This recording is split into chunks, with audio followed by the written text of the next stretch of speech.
All right, this is our dip and slip running style, okay? This is the way we run, especially in the open field. We do this drill to start every camp, whether it's spring practice, whether it's fall camp. It gives everybody on the offensive side of the ball an idea of how we want to run and how we want to attack defenders, both as a blocker and as a runner. You'll see here, as it says, in an effort to beat the defensive pursuit, the blocker and runner must attack the defenders from inside out. Okay, this is not a stretch and cut mentality, as you can see here. Everything is inside out, okay? The blocker, you see at number 2, they want to get on the defender, okay? They need to get on the defender as quick as they can. We do not want to hesitate. The faster they get on the defender, the easier it will be for the runner to see what that defender is going to do, okay?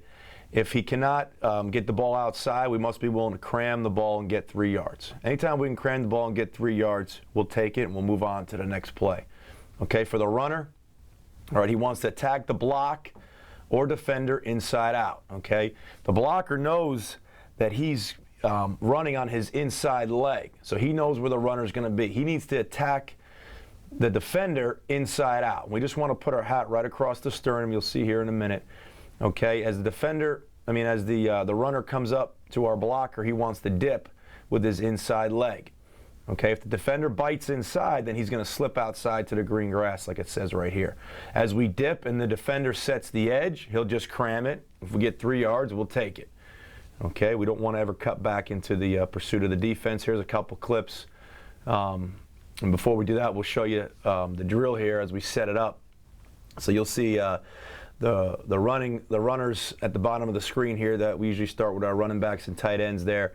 The O-line stays in those two groups right there. There's a blocker and there's a defender, and the receivers start as the next set of blocker and defender, and the quarterbacks are at the end of the drill. Okay, and that's the last defender that the runner attacks. Okay, so as you'll see here, the runner is going to start on the whistle. Okay, the runner starts on the whistle. He's attacking the inside leg of our blocker.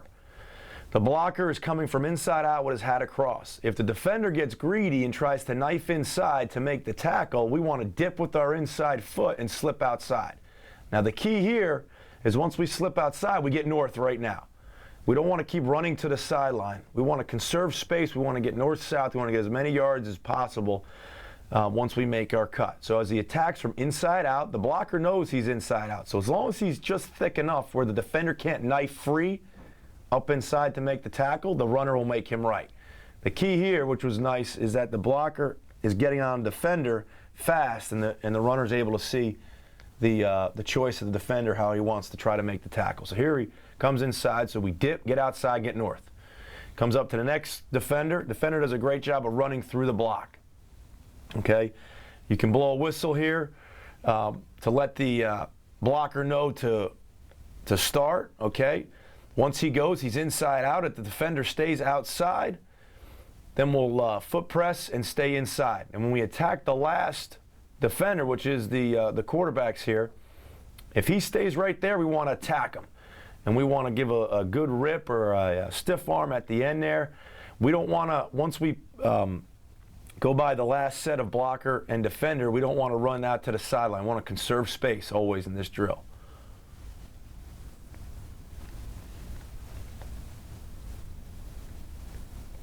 You'll see another example here of the defender running. The runner attacking the defender and blocker on the inside. The defender sets the edge, so the runner comes up inside.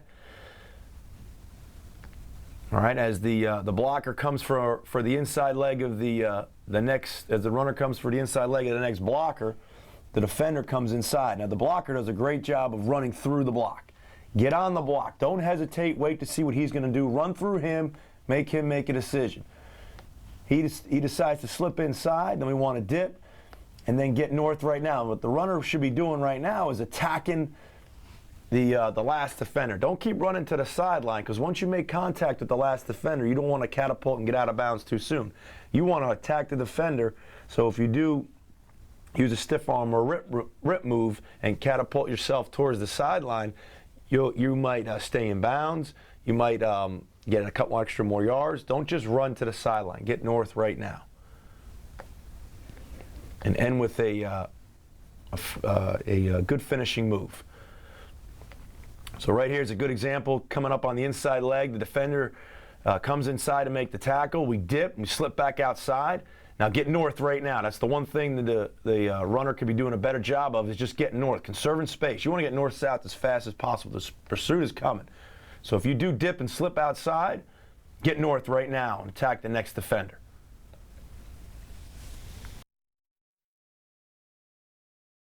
All right, one thing we'll do every day on the offensive side of the ball is we'll do a ball security circuit.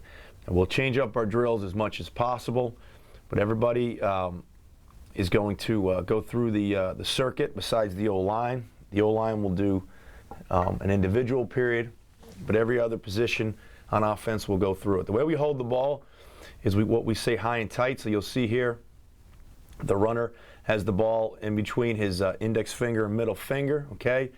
His forearm is pressing against the ball, and the ball is against his chest. We call that high and tight. We get it tight against our chest. We don't want to swing the ball like you do when you run. When you run, you swing your arms. We don't want to swing the ball arm. We want to keep the ball tight. We don't want to be able to see the ball from behind. If you're a defender coming to make the tackle, we don't want to show them any bait as far as the ball. Okay, now one of the things that's hard to do is when you're holding the ball in the open field, is when you're using that off arm, whether the stiff arm, whether to brace your fall, the natural tendency is to keep the ball away from your chest. So the biggest thing here is just trying to keep the ball squeezed against your chest while also using your off arm and running over bags and whatnot. So the first drill here is what we call an L drill. And as you see here, we'll go 2 steps over the bag. Okay, we'll stiff arm the bag while we're going over the other bags, and then when we finish, okay, we want to finish. Anytime we get into traffic, we want to put 2 hands over the ball in traffic. And a lot of times fumbles not happen because you're not holding the ball high and tight, but because you have too high a pads. We want to get low pads, especially in traffic. Get low pads. Get 2 hands on the ball and get your pads down low. Doing a decent job here as we stiff arm, keep the ball tight. Now we'll add another coach in there to try to rip the ball out as they're coming through. You swing the ball a little bit too much on that first one. The biggest thing is just keeping the ball squeezed against your chest while you're giving a stiff arm, while you're moving your feet. And then when you get in traffic, pads over the ball, low pads, eyes up. We'll also switch the ball into the other arm. So now you're getting a defender hitting you with the ball in your near arm. Here you want to get your pads down over the ball. Our next ball security drill here is what we call monkey rolls. Okay, one of the things that's a tendency to do is when you're going down to the ground is to brace your fall with both arms. It's only natural to brace your fall when you're falling down, okay? We talked about keeping the ball high and tight, the ball tight against our chest, all right? If you're going to use any arm to brace your fall, it's your off arm. So here, it's not only going down to the ground, but also coming back up off the ground. We stress not ever having any air between the ball and your chest. So right here, you see to the left, the first runner helping himself up. There's a little bit of air there. We don't want any air at all. Keep that thing squeezed against his chest, and on his way down, he wants to keep it squeezed against his chest too. The runner to the right does a decent job of keeping the ball tight as he's getting up, as well as going down to the ground. Keeping it up high and tight the whole time. And that's the emphasis of the drill. Okay, we're jumping over and we're rolling over each other, but the emphasis is keeping the ball squeezed against your chest the entire time, whether you're helping yourself up or going down to the ground or rolling over or whatever it might be. That is the goal in this drill. Now, the whistle blew, but you'll see the defender to the runner to the left help himself up, okay? And there's air between his ball and his chest, okay? We don't want to do that. We want to keep the ball high and tight across the chest at all times, okay? Now here the whistle blew, but as a general rule, that's how we want to always carry the ball when it's in our hands. All right, this is our wave drill here, okay? Another tendency to do with the ball is when you're going from one direction to the other sideways, okay, is to move your arms, okay? And moving your arms sometimes gives you, sometimes you lose the high and tight across your chest with the ball, and the ball will separate with your chest, okay? So what we do here is we get a couple runners out, we get their feet chopping, and then we have them run from one way to the other. Now, when they run to the right here with the ball in their right arm, okay, they keep the ball high and tight across their chest. Then when you change directions, we want them to rip that ball back into their body, okay, and keep it high and tight the whole time. And then they'll run back to the left, keeping the ball high and tight the whole time. A tendency is, once you go from right to your left, is to have the ball kind of open up. We never want to have any air between our chest and the ball. Okay, so we come out, we're chopping them up, we send them to the right, come back left, send them to the right, to the left, we come back to the left, we rip the ball back into our bodies, like we see the furthest runner to the left here, rip it back into our bodies, and then we send them on through. Depending on how many you have, you get them out, get their feet chopping. When they go to their left, they rip the ball back into their body. They go to their right, they're running. They go to their left, they rip the ball back into their body. So here's just an emphasis of open field running, okay, not separating the ball away from your chest. Keep it high and tight the whole time, no matter if you're going right, going left. You know, sometimes when you make a move in the open field, you tend to make a move with your body and your arms. You want to keep the ball tight against your chest the entire time. Then you'll also switch it up the next time around, going with the ball on the left arm. Okay, this is our seat rolls drill here. Okay, same premise. When we help ourselves up or we go down on the ground here, we want to keep the ball squeezed against our chest the whole time. You see the runner to the left here is doing a good job, as well as the runner in the middle there and the runner to the right, of helping themselves up with their off arm while keeping the ball squeezed against their chest the whole time. Okay, then we get them up and we get them in a direction. Okay, once we send them in a direction, they still have to help themselves up with keeping the ball squeezed the entire time against their chest. All right, it's a little bit harder with the ball in the right arm now to get up with keeping the ball squeezed against your chest. You'll see 20 here in the middle. Okay, he's got the ball on the ground, he's helping himself up, but the ball is still being ripped back into his body. There's no air between the ball and his chest. Then you'll send him through. The next group will go up, help themselves up, keeping the ball squeezed, send them in a direction. You'll see 2 here in the middle go down. The ball is high and tight the whole time. Help yourself up with your off arm, keep the ball squeezed. Coach will send him in either direction he wants, then send him through. Now right here, the next group, I don't necessarily like the runner to the left right here. He's going down on the ground. You'll see separation between the ball and the chest. That's what we don't want. Okay, you don't want that. You want the ball high and tight the entire time. Better job right there, helping himself up, keeping the ball tight. Now going down, you don't want to help yourself up with the ball arm here. Pop up, keeping the ball high and tight the whole time. Coach sends him in any direction he wants, then sends him through. Next time you go, you put the ball in the left arm and do the same thing again. Okay, this is our squirm drill. Okay, we have 4 cones. All right, everyone's got the ball in their right arm. You'll see the runner here going down, bracing his fall with his off arm, but the entire time keeping the ball high and tight across his chest. Okay, tendency is when you're falling down to brace your fall with both arms. We want to keep the ball squeezed high and tight the whole time. In case we're going down to the ground, someone comes up behind us, a defender, and wraps his arms to make a tackle. We don't want him to punch the ball out. If there's no air between your chest and the ball should be secure. So everyone's just going around each cone, the ball high and tight against their chest. This is our squirm drill. Keeping it tight the whole time, whether we're running in the open field, whether we're going down to the ground. The emphasis is keeping the ball squeezed high and tight.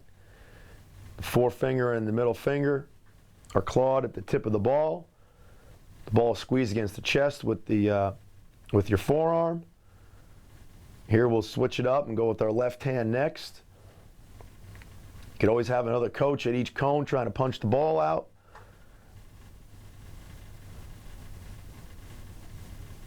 And go around. So you do your right hand, then you go with the left hand, constantly preaching high and tight, keep the ball squeezed as they go around each drill, each cone. Okay, when we hold the ball as runners, constantly talk about keeping the ball high and tight, keeping our pads low in traffic.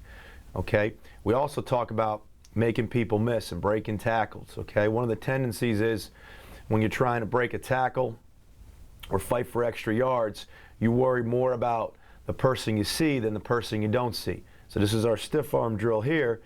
And here we'll be running, and in each bag we'll give a stiff arm on the bag, and then we'll have a defender trying to punch the ball out as you're stiff arming.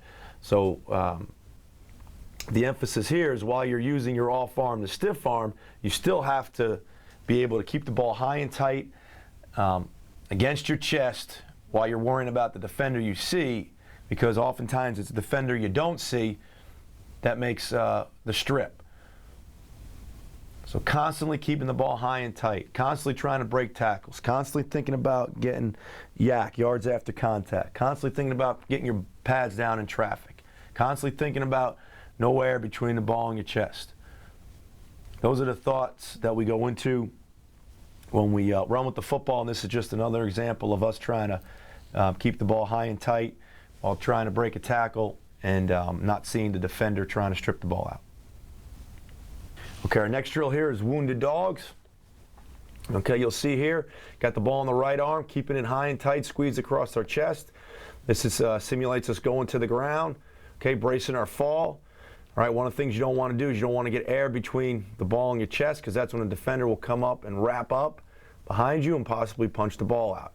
By keeping the ball squeezed against your chest, you prevent that from happening. So here we're just hopping on one leg, bracing our fall with the off arm, keeping the ball high and tight against our chest the whole time. Next group goes up, ball in the right arm, off arm is the left arm, touching it 3 times, accelerating out, keeping the ball high and tight against our chest. On the way back, we get the ball in our left arm, 3 hops, brace our fall with the off arm, keeping the ball high and tight against our chest. Going right arm, then left arm holding the ball, and then you'll see here the whistle will blow and we'll go to the next station. Okay, last drill we'll do right here is our zigzag drill. Okay, here we're emphasizing keeping the ball high and tight as we always do. Okay, when we go to the first cone, all right, we will, as we're keeping the ball high and tight, we will rip the ball back into our body. Okay, as you'll see right here, the first runner coming up to the defender, ripping the ball back into his body. As he goes to the next cone, he stiff arms the defender all the time, keeping the ball high and tight against his body. Goes to the third cone, rips the ball back into his body, keeping the ball high and tight, and then we always have a finish at the end. Get low to high, 2 hands in traffic if need be.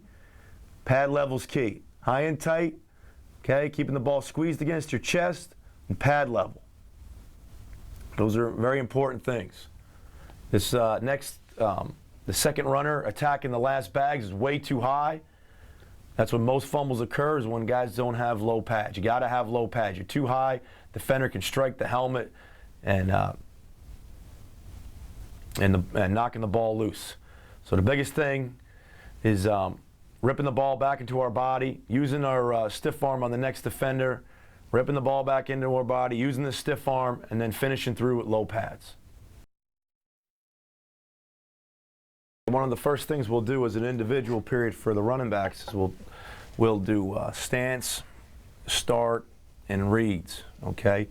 We have the fullbacks up on the front line and the tailbacks on the back line, and we'll just go through our footwork progression. Okay, we talk about our stance. We want our hands on our thighs. We want a slight bend in the knees. Our feet slightly wider than shoulder width apart. Okay, we want our head and our eyes down the field. We never want to turn our head staring in any direction. We want to keep the weight on the balls of our feet. Okay, we try to limit false steps. We want to be able to have whatever our first step to be would be our first step. We don't want to take any false steps that shouldn't be there. So the first thing we'll do is we'll get all together and we'll just go through our run progression here. Okay, here we're running a split zone action with the fullbacks going opposite the call. The back's going right, fullback's going left. So we'll say a play and a snap count, and everybody will do the footwork. Okay, now from there, right after we go through our runs on air, then we'll get a strip out, okay, and we'll give a formation and a play and a snap count. So here we got our inside zone where the tailback's taking a flat step and chasing the inside leg of the guard, and based on the technique on the guard determines his read. So right here he presses the heels. Okay, when we say on our inside zone, we press the heels. If you can get up in the A-gap, get up in there, bend it and or bounce it. Okay, but as long as you get to the heels of the lineman, okay, that's the key on the inside zone. The fullback on the inside zone goes back door and cuts off the last defender of the front. Okay, then we'll get another fullback and tailback up there to run the play and give a different snap count. We change up the snap count to go, sometimes we'll go on a double cadence or on two, and we got to be sharp, and if we don't do it, then we got to line up and do it again. Okay, so not only do we get our stance and our starts, we mix our motions in here, and we mix our snap count in here.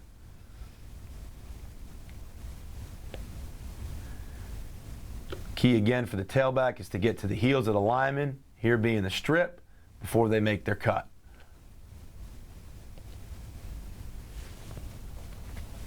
Next group will go up. We'll give them a different formation, different motion, same play, and execute the play. On air, just working on stance, start, our footwork, and our cadence. We'll give them another play with a read. Here's our outside zone with the lead back, so both backs going in the same direction. Two coaches being the D lineman, getting their read from the D lineman. So you got your stance, your start, and your read, all in one.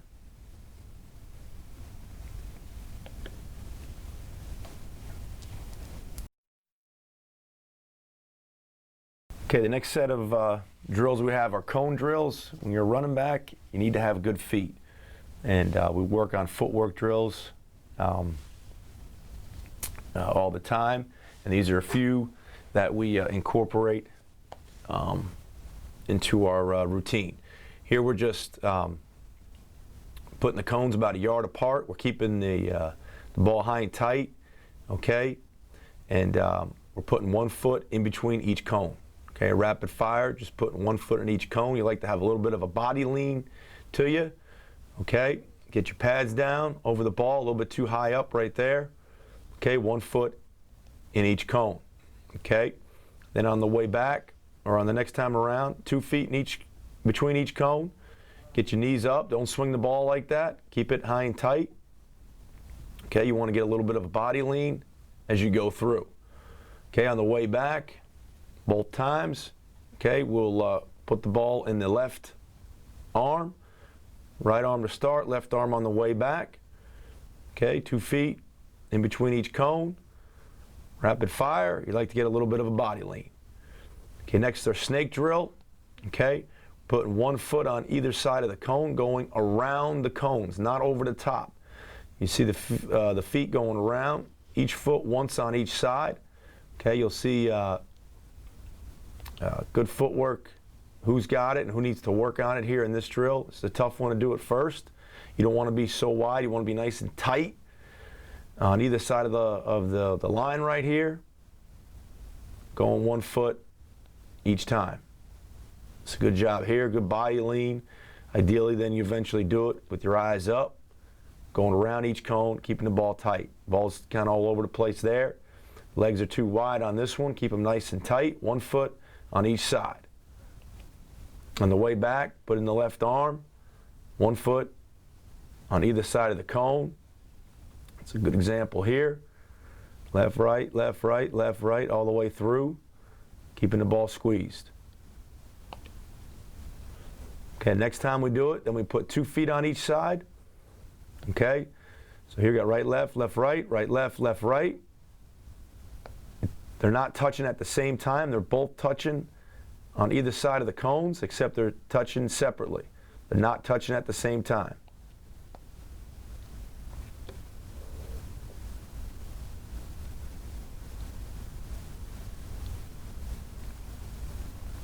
This one's hard to do at first. And we'll put the ball in the left arm on the way back. We hit the cones in this one, we send you back.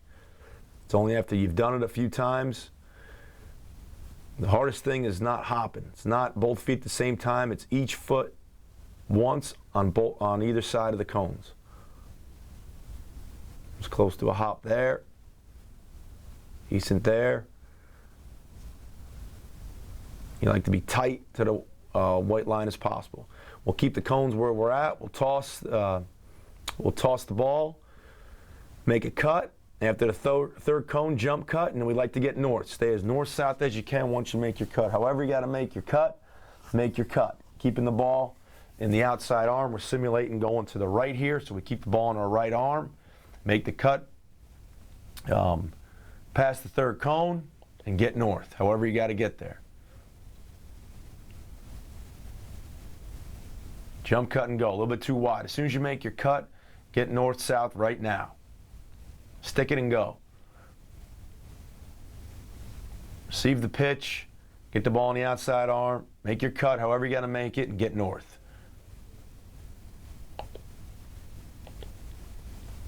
Next is our 90-degree cut. Go all the way up to the left cone. 90-degree cut and get north. A lot of times you got to stop on a dime. This is one of your stop on a dime cuts. You make your cut and you get north right now. Get going.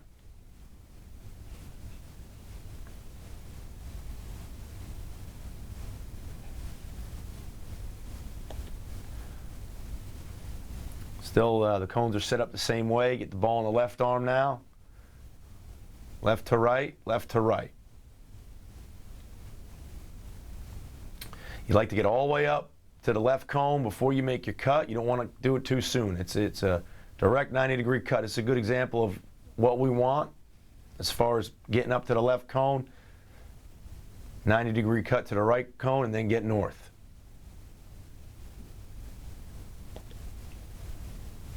Switch the cones up, now going left. Ball in the right arm.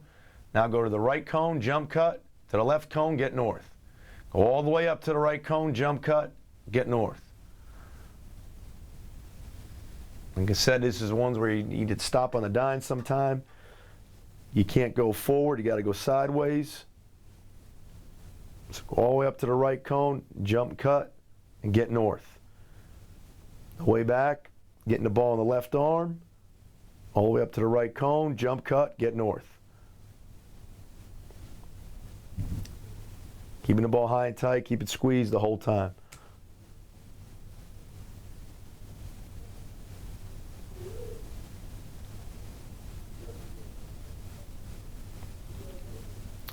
Okay, then we'll do our pop-ups.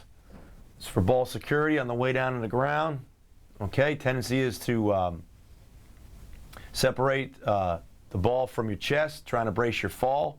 So here we're just keeping the ball high and tight against our chest and just going down with one arm, popping up, getting our eyes to the sky. Okay, on the way back, getting the ball on the left arm. It's not a race on this one. We just want to simulate going down and popping up, getting our eyes to the sky. Keeping the ball high and tight, squeezed against our chest, and popping up. Then we'll make the cones a little bit farther apart so you can propel yourself forward the whole time, having no air between the ball and your chest. Now you can pop up and accelerate and propel yourself forward, eyes to the sky. Eyes go up, head will go up.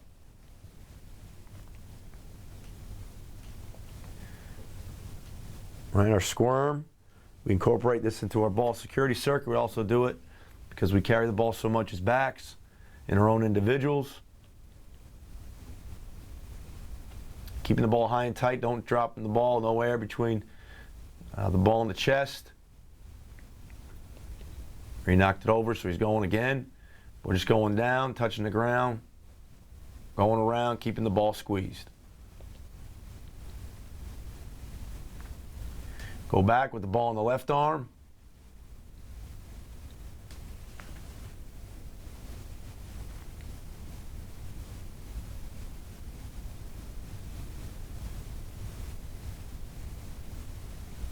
Biggest thing here is no separation between the ball and your chest.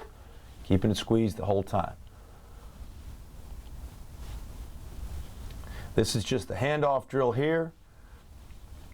Tendency is when you work on a handoff is you look at the ball. Okay, so you want your top arm, you want your thumb down the sternum, the back of your hand against your chest. If your thumb down, your elbow should be up on your top hand. Your bottom hand should be along your belt buckle. Let the quarterback place the ball in your chest, okay? You can switch it up then on either side. Coach can stand there like here, and as the exchange is being made, you can flash a finger, and they should be able to tell you how many fingers you're holding up. This ensures that their eyes are downfield, on their read, on their target, and not looking at the exchange. Okay, this is a run block drill that we use as running backs. Okay, we said in our dip slip circuit earlier, when we run block, we can be very aggressive. Okay, you can run through your defender. Okay, if he picks a side or chooses a side, the ball carrier will make you right. So you need to sell out and be very aggressive as the blocker. All right, we have a 6-point, 4-point, and 2-point progression. We talk about blocking, we talk about face, hands, hips, and then feet. So face, hands, hips, feet. Face, hands, hips, feet. So right here, we're in a 6-point stance, 6-point, because you got 2 hands, 2 knees, 2 feet on the ground. We accelerate through and sell out through the defender. Falling forward, chest on the ground, selling out. Next guys go, okay? They do the same thing. They sell out. When you run block, you can sell out. Face, hands, and hips right here. Face, hands, and hips. Okay, now here we're in 4-point stance, so we got the 2 knees, 2 feet on the ground. All right, our hands are at the holster. We want our thumbs up and our elbows in. Okay, when we shoot the hands, all right, we still want to shoot our hands after our face. So face, hands, hips, and then flop to the ground. Face, hands, hips here. Face, hands, hips, accelerate through, sell out. When we run block, we want to be inside out on the defender, face just across the sternum, selling out. Fall all the way to the ground. Face, hands, and hips here. Thumbs up, elbows in, face, hands, and hips, sell out. Last phase of it is the 2-point phase. We want to step at the target. We're simulating coming from inside out. The defender is on the right-hand side. Okay, so we're inside out, face just across the sternum. Face, hands, hips, and then feet. Face, hands, hips, then feet. Stop on the whistle. So you got our 6-point, our 4-point, our 2-point. Here's our 2-point. Face, hands, hips, feet. Run on the defender to the whistle.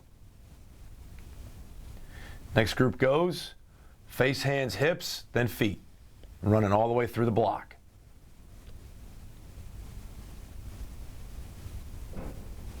Each side go a few times through.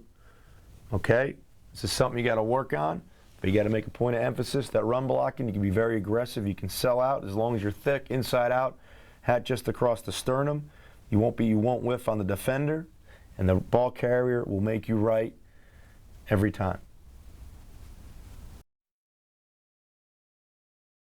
Here we got a pass pro technique drill here. There's a big difference between pass protection and run blocking. Okay, run